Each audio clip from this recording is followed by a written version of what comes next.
ಪಂಜಾಬ್ ರಾಜ್ಯದ ಪಟಿಯಾಲದ ಉದ್ಯಮಿಯೊಬ್ಬರು ಹೆಂಡತಿ ಮತ್ತು ಮಗನಿಗೆ ಗುಂಡಿಟ್ಟು ಕೊಂದು ತನಗೂ ಗುಂಡು ಹಾರಿಸಿಕೊಂಡು ಆತ್ಮಹತ್ಯೆ ಮಾಡಿಕೊಂಡಿದ್ದಾರೆ.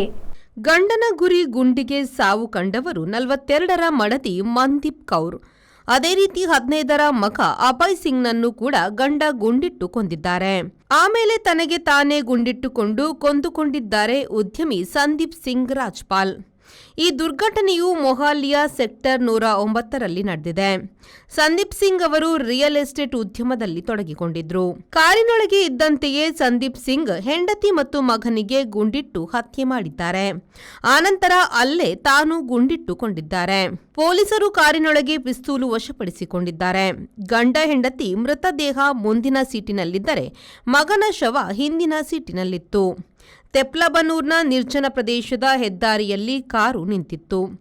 ರೈತರು ಅನುಮಾನಗೊಂಡು ಇಣುಕಿ ನೋಡಿ ಪೊಲೀಸರಿಗೆ ಮಾಹಿತಿ ನೀಡಿದ್ದಾರೆ. ಕಾರಣ ತಿಳಿದಿಲ್ಲ. ಇತ್ತೀಚೆಗೆ ಮಗನು ಮಾನಸಿಕ ಅಸ್ವಸ್ಥನಾದುದು ಕಾರಣವಿರಬಹುದು ಎನ್ನಲಾಗಿದೆ. ಯಾವ ಲೇಟ್ ಆಗಿ పోయి ఈ ఫర్నిచర్ ఇంక మస్తు ఇష్టాన్ని ఇల్లడి పోతాం పోయి బాబా లేన మస్తు ಖುಷಿ ಅಪ್ಪಡು ಬಾಬಾ ಕುಲ್ಲರ್ನ ಬುಡ್ಸೋದಿಚ್ಚಿಗೆ ಅಂದ್ ಕೈತಲ್ ಇಲ್ಲಡ್ ಮಾತಾಡಲ್ಲ ವೀಕಿದೆ ಫರ್ನಿಚರ್ ಉಂಡು ಈರಿಂಗ್ ದಾಲ್ ತೆತ್ಕೋರ್ಬಿ ನೆಂಜಿ ಪೋಲೇರ್ ಬೇಬಿ ವೀಕೆ